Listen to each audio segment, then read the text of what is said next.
Hi, I'm Tim. Welcome to our channel, and thanks for logging on.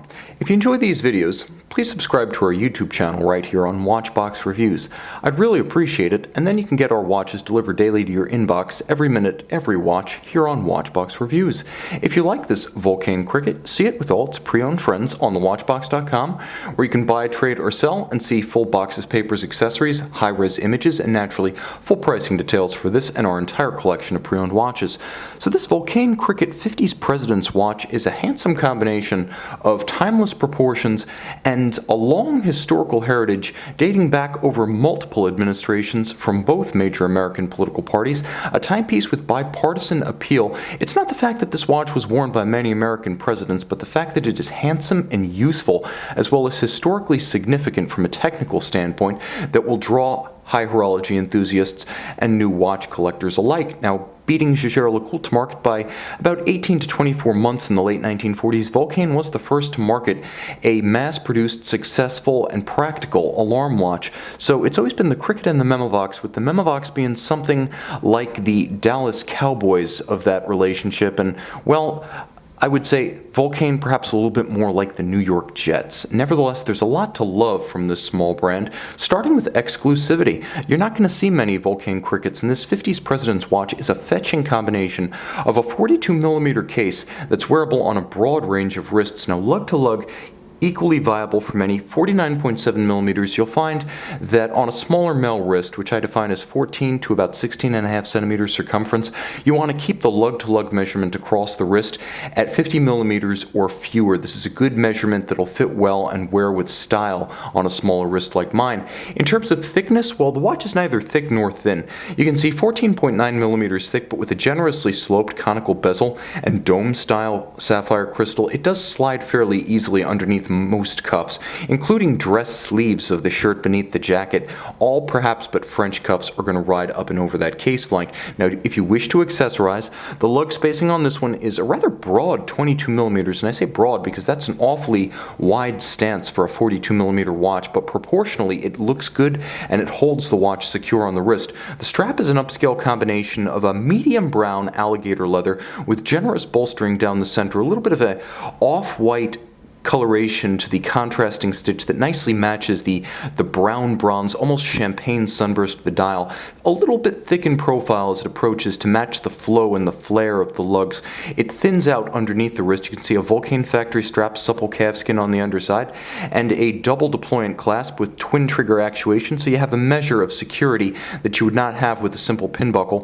Vulcain putting a good deal of thought into this design, entirely engine turning the interior. That's a handsome aesthetic, all of high polish on the underside, stainless steel and secure, with the added peace of mind that comes with twin triggers to avoid accidental opening at inopportune times. Now, the case itself is simple. A few strong geometries and contrasts between the arc and curve of the case band and the sharp junction of case back and mid case, bezel and mid case. Broad, strong, almost quasi-Carrera lugs about this one. They aren't quite as broad and integrated into the case profile as on a Carrera, but they are just as creased and sharp and strident in contrast to the rounded profile of the case. They have a lot of personality, and that's one of the nice features of a watch that is well-sized but not oversized. You can express the lugs more fully. You don't have to drill them down or reduce them to stubs to fit the watch on a human wrist. There is contrast between the satin finish and the polish of the case band, but what I really enjoy is that all of the satin finish is vertical rather than horizontal. It's a different aesthetic and a little bit of a deviation from the norm in watch finishing that I appreciate. This watch does things its own way in more ways than one. Now let's get real close because the watch is off the wrist and we can drill down on the dial. It is a sensational sunburst. There's a little bit of gold in there, a little bit of champagne, a little bit of silver, perhaps a little bit of brown, and at some angles hints of violet. There's a complexity to this sunburst that is handsome, endearing, and a little bit beguiling in the sense that the mind can't quite resolve the colors it's seeing. In any case, it's quite handsome. A small flourish of color in the form of the blue index for the indicator for the alarm setting. I really do need to explain the alarm in some depth because it's very different from the Memovox system we've come to know and love, whereby two separate crowns handle winding and setting for two separate functions, the time and the alarm. Here, one crown, wound in both directions, energizes the twin mainspring barrels of the watch.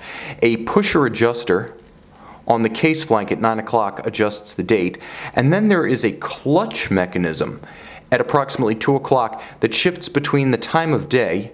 You can see how I can adjust the time by pulling the crown to a stop, so let's adjust it to 5 o'clock. Then I push the clutch, and now I'm adjusting the alarm system.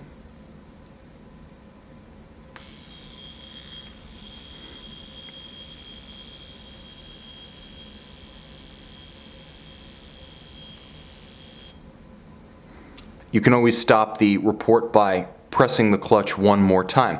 So this is how the system works. It's a little bit like driving a manual transmission for your wrist. You have one control module, one crown that is, and then you have a clutch to alternate between the alarm functions and the time functions. You wind both mainspring barrels with a single crown. Got it? There's a date window, a gorgeous faceted trapezoid at 6 o'clock, and I appreciate the fact that Vulcain has gone with all applied indices and tri-Arabics. It's a nicely balanced dial, and if you're going to have a date, which I find practical and desirable, it's best to put it at 6 o'clock and maintain the symmetry and balance of the dial composition. Now on the case back, you have the Vulcain caliber V21 automatic winding with a 42-hour power reserve. It features a rather elaborate full balance bridge for shock resistance, and a feature that quite frankly seems a little bit like a throwback to a different era, largely because it is 18,000 vibrations per hour. This is a genuine old school slow beat movement.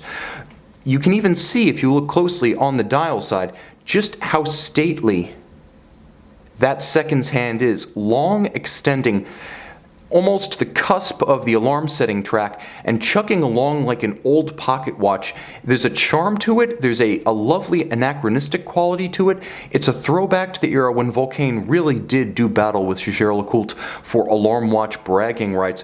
A true survivor, and I'll say a rather handsome movement. It's a good-looking caliber, protected down to 50 meters. Now the watch doesn't feature a hacking seconds function, but the timepiece is objectively gorgeous and practical, with a steel case, a date, an alarm, and a big bold display that's easy to read. You can see the Dauphine's faceted and polished at center for a high contrast against the backing.